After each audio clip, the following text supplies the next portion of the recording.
All right. Welcome everyone. It's good to see so many folks joining us today on Friday. I know folks are going to kind of trickle in. This is our first week of the Lunch with Leadership series. It's the last official day of the first week of the SHAPE virtual professional development workshops. I am seeing a lot of familiar names come in, so we're glad that you've been with us. I was telling Mo before we got in this space together that hopefully after all this is done, we will have built some relationships and made some community connections through some of these synchronous opportunities that we're offering to you. We have another week scheduled for you next week, and then creating with some other collaborative folks the offerings for the next following weeks. So I will put an ask out there that if you all are finding anything, or if there are things that your classes are doing or that you feel could be really useful and beneficial, send those to me, to emily.ambrose@colostate.edu, connect through the shape.colostate.edu website, and share those opportunities, because this is a collective communal learning experience, and we want as many as possible to be at your fingertips, so we really can bolster the skills that you're learning, the community connections that you can have in all the ways that we are able. So at this point, gosh, we have about 23 folks with us, and that's really great. I'm going to share my screen a little bit just to orient you to how this will work. And then I'm just really excited to talk to my friend and colleague Mo today, and then hopefully have you all ask some cool questions of her too. And yeah, so let's, before I get ahead of myself, let's get started. Okay, I need to pull this out. More. I want to see my chat room so I can see folks if they put things in the chat room. Okay, so for folks who have joined us before, this will look a little bit familiar to you.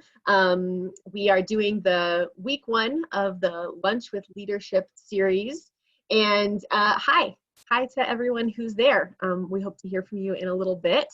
This is not a webinar, this is an interactive time period on Zoom with Mentimeter also. So you probably have heard this before, but I just want to do a very brief orientation to the Zoom platform if you're still new to it. So there are 2 views. One of them is gallery and speaker. If you're on a computer or a phone, I believe. On a phone, you just swipe to see the different views. And then if you are on a computer, in the upper right-hand corner, you'll see an opportunity to toggle between the speaker view and the gallery view. If you have gallery, you see about 20 boxes in front of you. If you're in speaker, you see me speaking currently, and that will toggle between Mo and myself. Right now, hopefully you're also seeing the screen that I've shared to orient you to this as well. The toolbar or tool ribbon at the bottom gives you access to the chat bar, which Rachel and Nicholas have already found and hopefully you are familiar with. You can also have the participants that will show you who is here with us, as well as the raise hand feature, the yes, no feature. We haven't used a lot of that in these platforms yet, but hope to in the near future.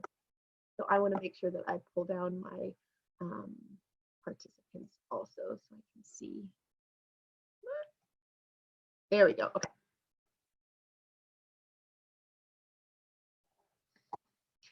So as we have in a couple of the ones in the past and will continue to use, if you have another secondary device with you on your phone, or you can go to another window on your computer, I want you to go to menti.com. That's MENTI.com. I'm going to do this as well with us so I can make sure to see what you all are seeing. And we're going to have you use the code 156984. So again, it's menti.com, MENTI.com. And then type in that code 156984.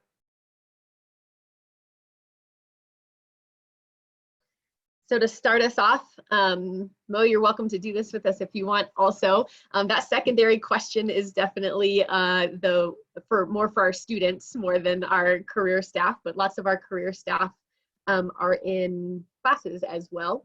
I see some of the folks, oh, we've already had 11 participants on this also.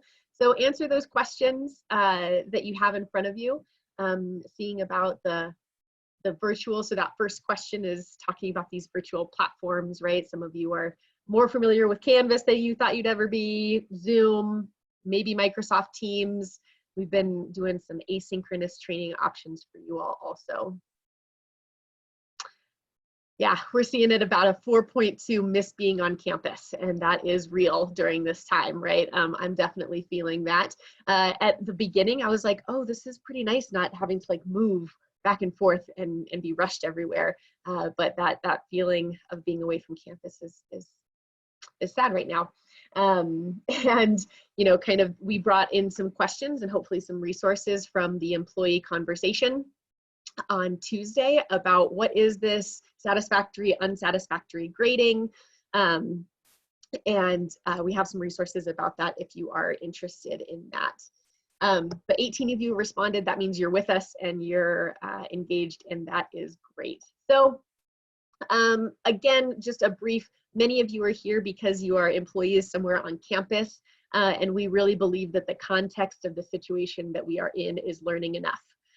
These are opportunities hopefully to engage, but are low stress, are hopefully different perspectives and ideas coming in from different aspects of folks within leadership positions and unofficial positions, right? And so I think that being able to look at the experience and situation that we're in is really important, but you all and us, Mo and myself and all the others who are here, we're learning as we go with this. So the workshops are provided to be a time together, some skill development, and there is that opportunity to clock in and have the attendance at the end, which many of you have been doing, and your supervisors have been getting that, that information. So that is just our orientation today. So how today will work is that we have Stephanie Moreira here with us today. And we're gonna ask her to share a little bit about herself. I've come up with a couple just questions and conversations back and forth, and we want you to be very in this as well. So we have a couple of different ways of doing this. We're gonna have a little bit of a conversation, invite questions from you all also. And then you can do that in using the chat bar. You can do that through Mentimeter, which you'll see in a second. And then after we have a little bit of a conversation, I've asked Mo to share with us maybe some multimedia that she has been really into recently, and we'll talk through that and we'll watch it together. So we'll hopefully again end a little bit before 1 p.m. so you have the opportunity to fill out that attendance. And again, if there's questions along the way, we want this to be a comfortable platform. Please feel free to put it in the chat bar, etc. So first we want to hear from you, and then we're going to hear from Mo. So go to your secondary or the second screen and type in what is leadership during this time. So what has leadership kind of looked like? What are some words that come up for you? So is it different characteristics? Is it different qualities that have been displayed? Is it, yeah, what is leadership for you? Oh, yes, listening to our scientists, staying home and really modeling that for folks. It's really easy to not do that, and being those leaders who demonstrate empathy is so important. Asking for help. Mo, when you see that word cloud, what do you see kind of coming through for you that's standing out? Let's see. Well, first off, I think the listening to scientists is always something quite interesting. So even though I work in the Lurie Student Center, I do a lot of leadership stuff, and I'll talk a little bit more about what I actually do. My passion actually is around science communication, and specifically with communities of color.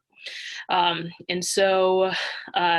activism, kind of all in those spaces. So that was a really interesting thing for me. I will talk a little bit through, or I hope to talk through this a little bit more, but the empathy piece and patience and responsibility are a couple words that that have been rattling in my head actually pretty much for my lifetime, let alone over the past couple weeks. Yeah, and asking for help, I think, is really quite interesting because that's something that I have also been working on as a leader. Excellent. Yeah. Thanks for participating in that.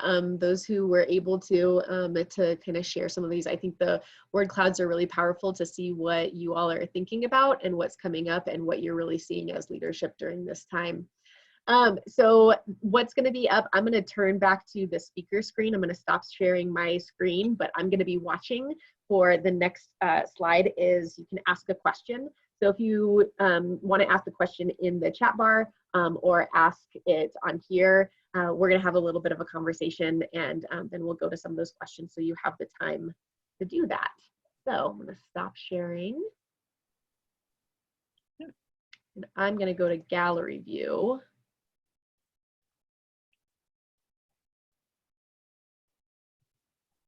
I'm still working this out myself. Okay, great. So I feel like it's a quintessential question, but Mo, will you share with us a little bit about yourself and what you do and how you're positioned kind of in proximity to CSU and whatever kind of makes you you? You don't have to go only a position. Oh, that's a big question. Thank you so much. I know. So this hour is going to be fun. I really, so my name is Stephanie, but feel free to call me Mo, M-O, no E, if you're spelling it. And I get the privilege of working in the SLICE office, Student Leadership Involvement and Community Engagement, overseeing leadership classes for credit. So I oversee programs like the President's Leadership Program, Interdisciplinary Leadership Studies minor, yeah, stuff like that, as well as helping around the SLICE office in a variety of other different programs. Some identities that I am really connected with now recently is that I am not originally from Colorado. So a lot of my family actually is in the East Coast, in hotbeds of New York, Washington, D.C., Florida. And my parents are, I claim that I am originally from Alabama. And so being away from family is kind of something that's kind of been pulling at my heartstrings recently. I also, as I had mentioned, I have a particular passion, interest in science communication with communities of color. I am doing my PhD, so I'm also a student as well as a full-time professional, and balancing that has been fun. I am a wife to my wife. Her name is Chantal. She's a 6th and 7th grade teacher. And so with both of us being in education, it's been fun to listen to her have these Zoom meetings with 6th and 7th graders. It's a lot of yelling, as in like, no, I don't want to see that. Or, or, you know, leave. I have to have another meeting or something like that. So it's been fun to see that on the flip side. And let's see. Yeah, I'm trying to think if there's anything else. Yeah, I'll leave it at that. I don't know. Yeah, awesome. It's been quite a month for, I think I could probably safely say everyone around the world. I think that there could be some pockets that are completely out of communication in our world, and yet still the impact pandemically, not just with the virus, but with the impacts across, has been varying on a lot of different levels. And so I'm curious if you wouldn't mind sharing a story about the past month from your perspective. What's the past month been like from your perspective? Yeah, as I was mentioning, I think before, so I am a PhD student, and so spring break hit, and I'll be honest with you, I was really looking forward to a break, both from classes and stuff like that, and so as I mentioned before, so I oversee curricular classes, so classes for credit. And we got the call from above to start transitioning these classes to some sort of online component. And when you think of Slice, you probably think of some really cool hands-on type of opportunities to really engage and take whatever content or whatever you might be learning in classes and putting that into practice, essentially. Mhm. Well, so our classes are also like that too.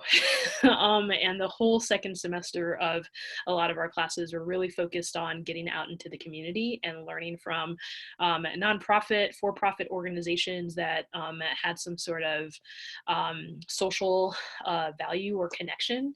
And so, with that being said, when all of those organizations and stuff like that were saying, um, yeah, we can no longer either partner with you or with CSU saying, hey, actually, you probably should be thinking about something else. We started to scramble a little bit and try to figure out what we could do. I think also in terms of transition to online classes, we were trying to get a better understanding of where students were at and what access to technology look like. We have students in the President's Leadership Program uh, who had disclosed, I think, some various both physical and learning disabilities. And so trying to figure out how to navigate what an online class would look like for them. And what were some of the best decisions or best practices in that particular area. And then, yeah, kind of like just being able to adapt. I would say I'm a fairly adaptable person, but this was like opening the floodgates a little bit. There was just a lot of conversation online. If you're not privy to the emails that faculty and instructors get, there was just a lot of information about how to transition classes online. And kind of the biggest piece that we were getting was, how can we do this asynchronous? So meaning that how can we not do what we are doing now? And having conversations and having lectures like this, and having conversations and discussions. And the reasons why was because why there was a push for us to go asynchronous, specifically in our classes, in the leadership classes that we were running, was because we didn't know what the access to technology was like for folks. So we wanted people to be able to access whenever they could, versus having to come to a specific date, day and time to connect with people. And then yeah, and then we do, as I mentioned, we do have some students who actually have a hearing disability, and so being able to figure out um, yeah, like how essentially we could translate what I'm saying to closed captioning in a fair and accessible way. And so that was a little bit difficult at the beginning. And the Student Disability Center was trying to do their best to navigate that for, I can't even tell you how many classes actually were running in the spring. So if you can imagine a small staff like like them, with volunteers also trying to help out. Um, yeah, that's been the past 2 to 3 weeks trying to figure that out. Well, that was the past 2 weeks, I think, from spring break and the week after that. And I think now, kind of what my reality looks like is, to be honest with you, having nightmares about if it's working or not.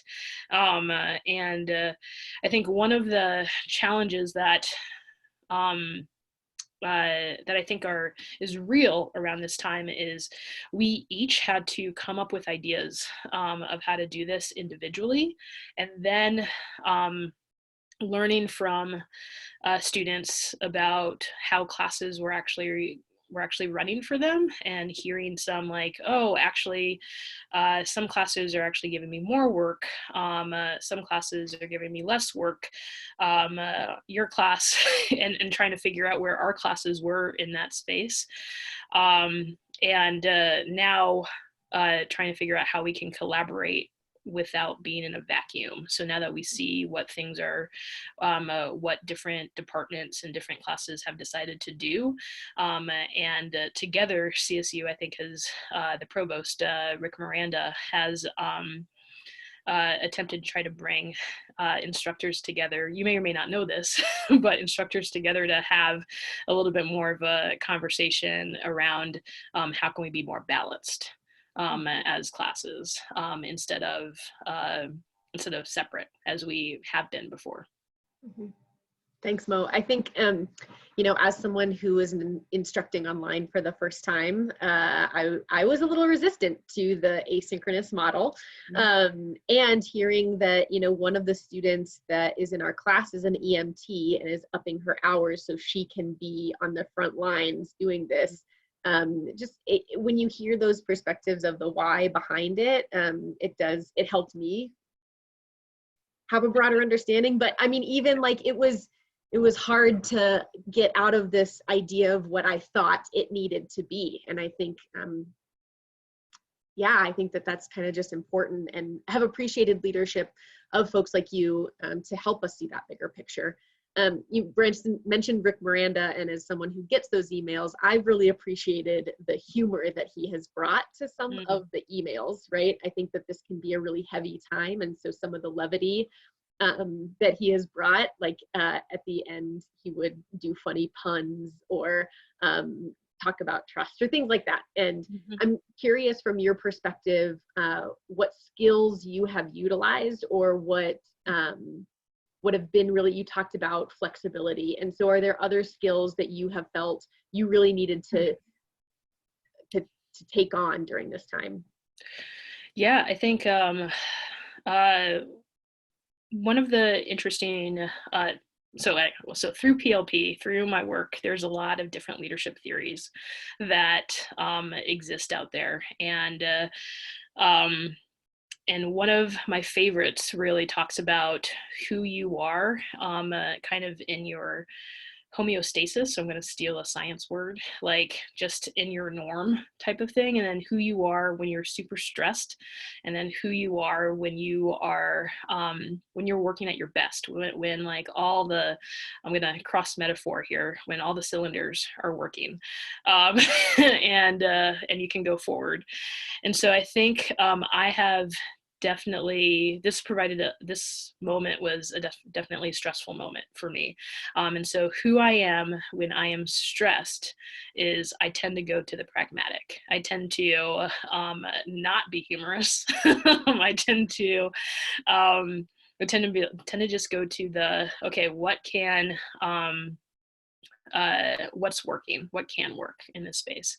And luckily, I think one of the key things is surrounding yourself with good people who can either help hold the stress with you, or at least call you out when you're like, oh wait, that was a little heavy. So I've had, I think luckily I've had some really great people around me to really to settle me and to kind of move me past the pragmatic, or at least allow me to and what I mean by pragmatic, it's really around like problem solving. So who can move me from that problem solving space, and then allow me just to check in, or at least allow me to have that problem solving space in the first 15 minutes. And then we've got the problem solved, and then I can move to the relationship building, the making sure that folks are okay type of thing. I have so I think that's kind of like a really big life lesson, is knowing where you are at in that space, knowing who you are when you're kind of in your norm, who you are when you're stressed, who you tend to be when you're stressed, and trying to move past that.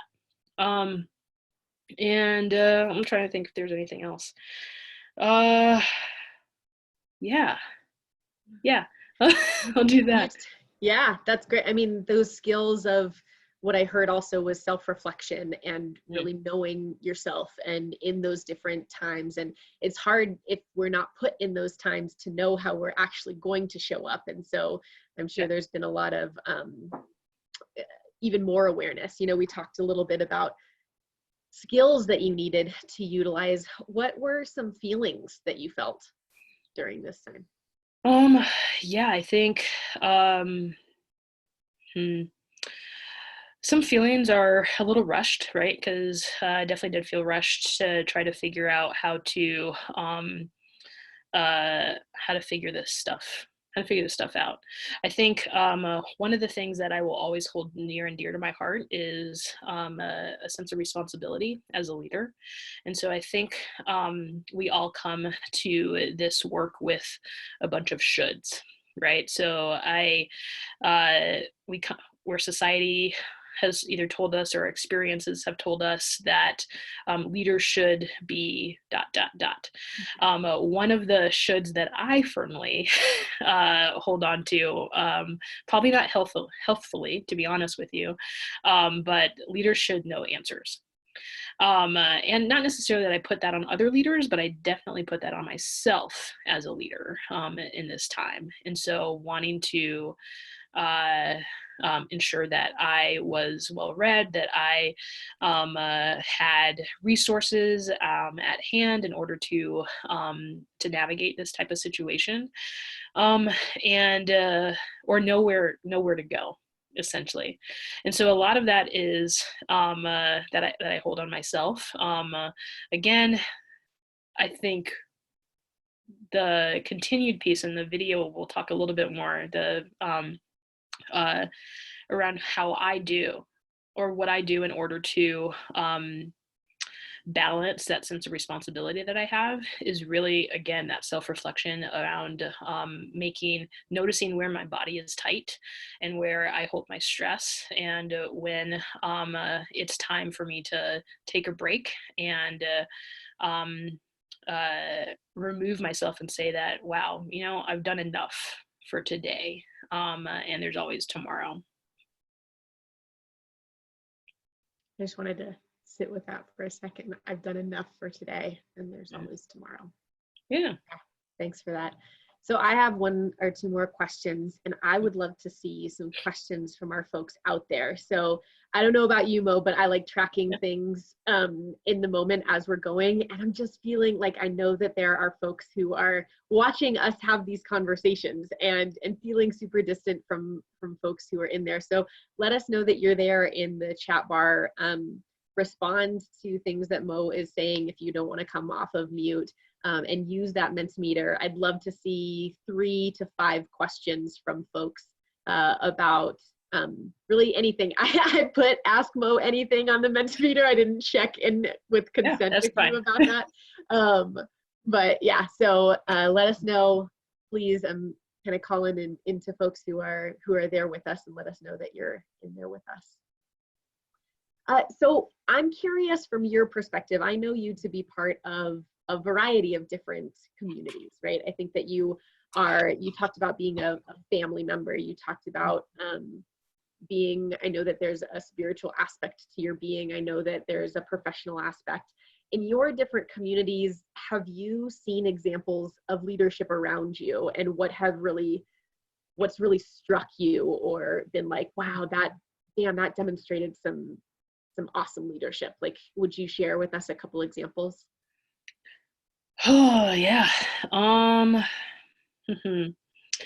I think I am when it comes to the workplace, I am the type of leader that my leaders allow me to be. So I'm the type of supervisor that my supervisor allows me to be. And I've had some really cool opportunities to work with some amazing people at CSU. And I'll be honest with you, we've had some really horrible um, supervisors for me, for the type of person that I am. And so with that being said, I think I have really gravitated on towards the leadership of Slice. So Pamela Norris, who has uh, who's trying to figure out how to navigate kind of what does it look like to be a student fee funded office with in a time when students need when students are might be struggling financially. And so what does it mean to be open when we can't actually be together?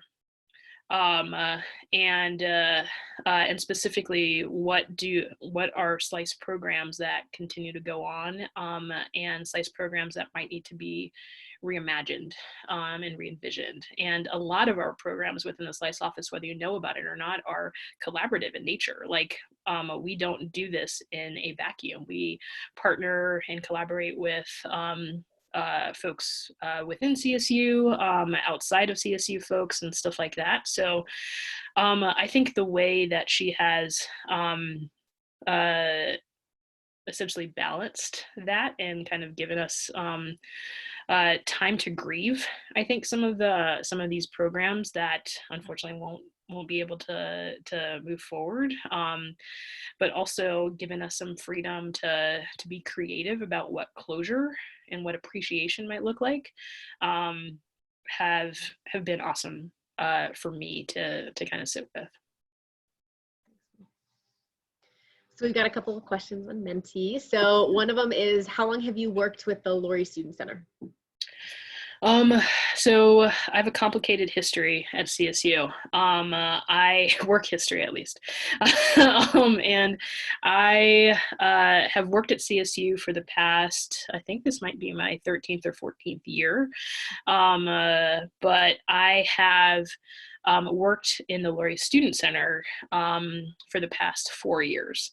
And what I used to say, so like I always worked in like the periphery of CSU. So for instance, like I worked in Ingersoll Hall. For those of you who might know where that is, that's like the last residence hall on the west side. And I have worked in Johnson Hall, which is like completely on the other opposite side of campus. And I've had the privilege of working in Moby. Um, and so, which is also on the other side of campus. And so being in the LSC has been super awesome. I will call it LSC privilege. Like I probably gained 15 pounds the first the first year of working in the LSC, because everybody would just like, oh yeah, totally, I'll come to you, versus me having to walk across campus for various meetings.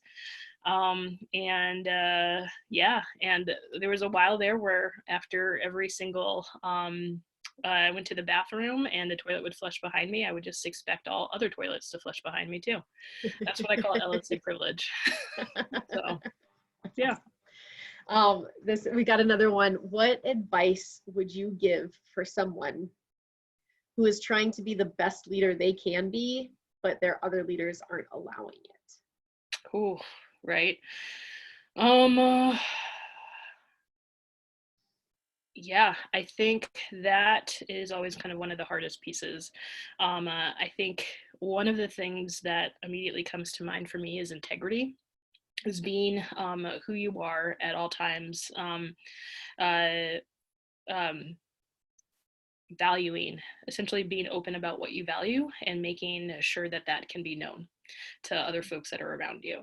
And I feel like the sense of integrity, my sense of integrity personally, has never wavered, regardless of who I was being supervised by or what leadership looked like around me. And I think I was never good at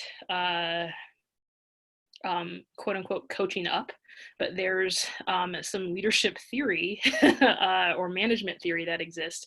If you were to Google what does coaching up or managing up look like, it's this concept of when you are as a quote unquote follower, who might not necessarily have a significant amount of decision making ability or power that you have, how can you help your managers, your supervisors, your leaders,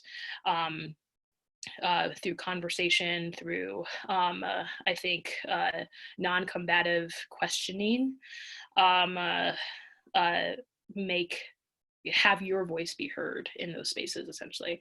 And I'm not saying it feels and seems a little manipulative, but that might be a con of those theories, but they exist, and there's, I think, a lot of stuff that's written about how do you manage up.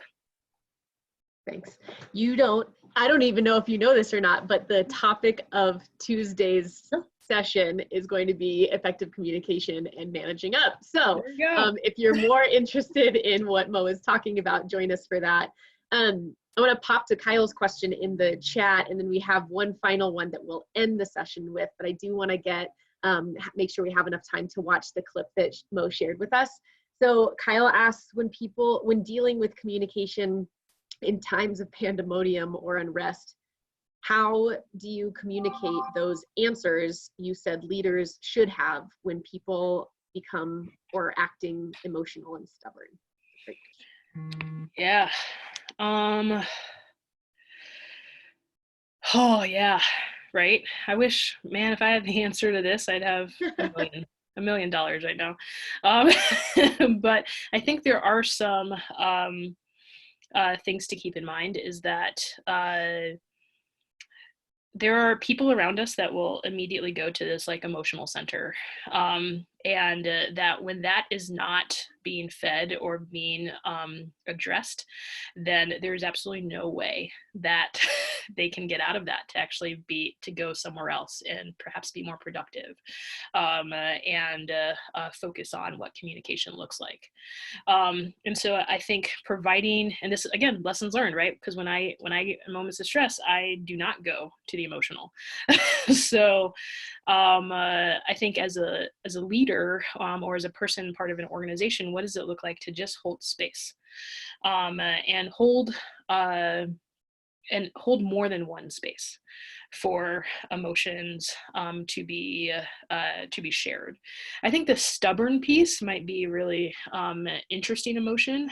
That for me feels like it's stubborn is I've been through enough counseling in my life that you have these like primary emotions and then secondary emotions. Stubbornness to me is seen as like a secondary emotion. There's usually the primary emotion to that is most likely fear. And so how can you essentially provide a space where folks can just share their fears? And again, right, one of my shoulds is as a leader, I should always have answers. But one of the things I've been really working through is I don't have a lot of answers, right? I don't know what the future is going to look like for a lot of folks' fears. But I think being able to provide a space around like, wow, that's, I never thought about that, or that's really interesting take on it. And for me as a leader, I think the largest question is, how can I be an advocate, a vocal advocate, to make sure that this fear gets heard when we live, and at CSU, we live in this very hierarchical organizational system. How can I make sure that that fear gets translated up? So that way, the people that I work with or that I supervise feel heard in that trajectory. And I think oftentimes, going back to, excuse me, I'm getting emotional, like all the snot is draining from my nose too. But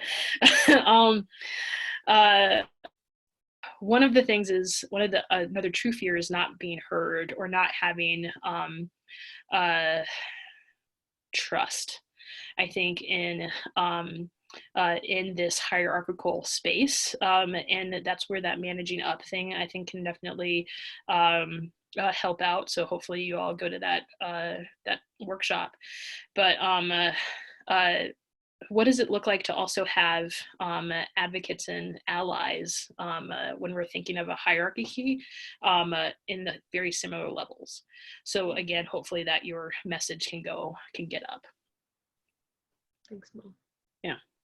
So in prepping for this time together, I asked Mo to share with us a piece of media, something that we could experience together, and then talk about why she goes to this.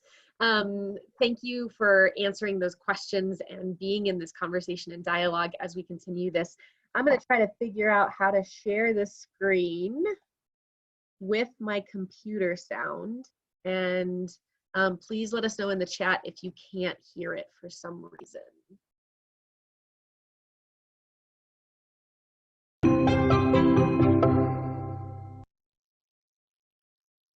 You may have heard this word mindfulness. It's become something of a buzz phrase of late. I'm going to give you one simple, serviceable definition, which is this.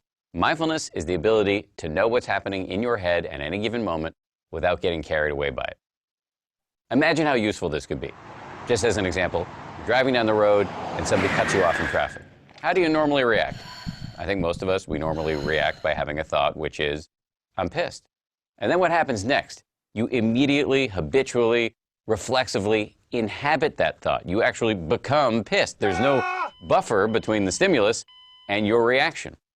With just a little bit of mindfulness, in that same situation, you might notice my chest is buzzing, my ears are turning red, I'm having a starburst of self-righteous thoughts, I'm getting angry. But you don't necessarily have to act on it and chase that person down the road, screaming at them with your kids in the back of the car thinking you've gone nuts. Now, you might be thinking, don't I need to get angry sometimes? Aren't I justified? I would say yes, but probably not as much as you think. The proposition here is not that you should be rendered by mindfulness into some lifeless, non-judgmental blob. The proposition is that you should learn how to respond wisely to things that happen to you, rather than just reacting blindly. And that, my friends, is a superpower. How do you get it?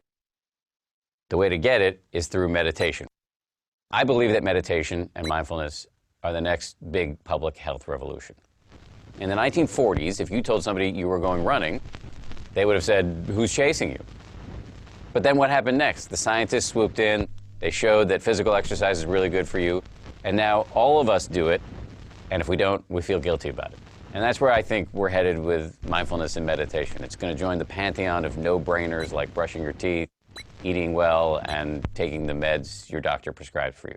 Let me just close by saying, mindfulness is not going to solve all of your problems. It's not going to render your life a nonstop parade of unicorns and rainbows. Nonetheless, this is a superpower, and one that is accessible by you immediately.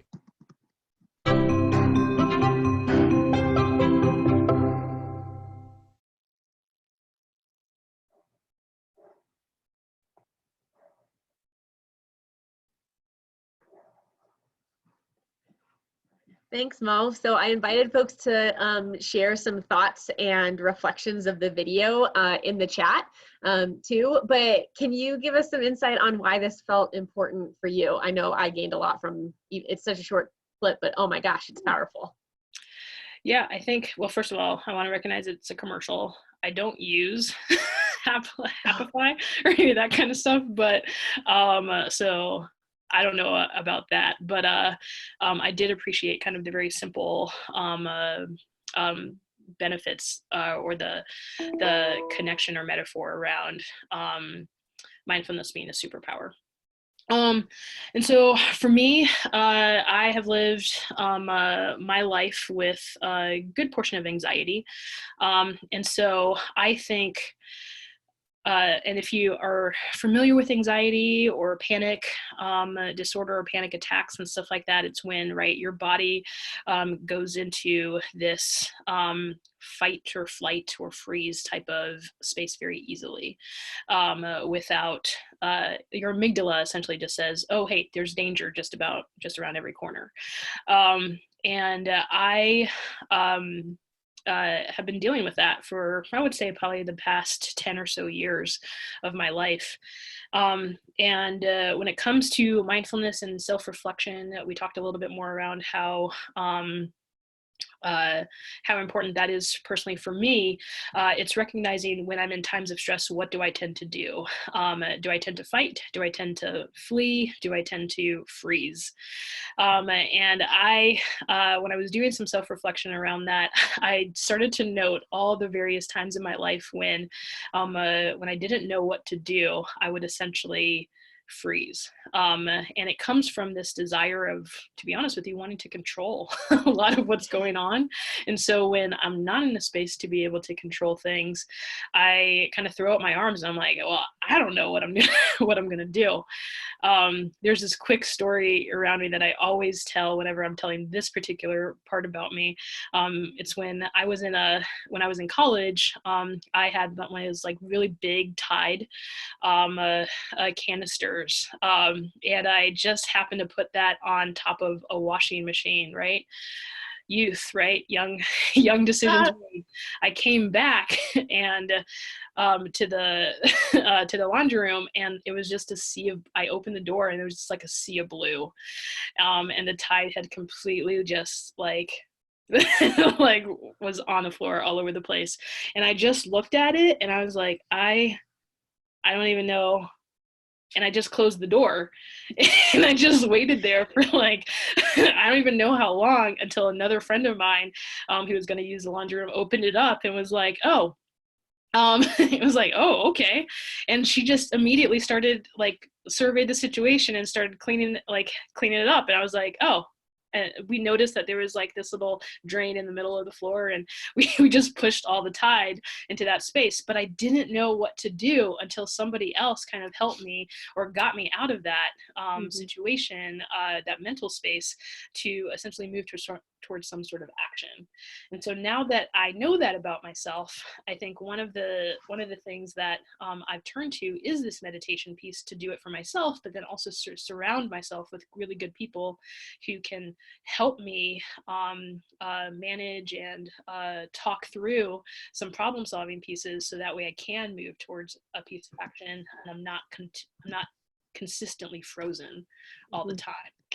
And so with the meditation piece, it is for me, it's just a quick, whew, okay, like opportunity to like recognize what's in my body, recognize kind of what's going on for me, and be able to open up my eyes and see what the danger is, or what my perceived danger actually is.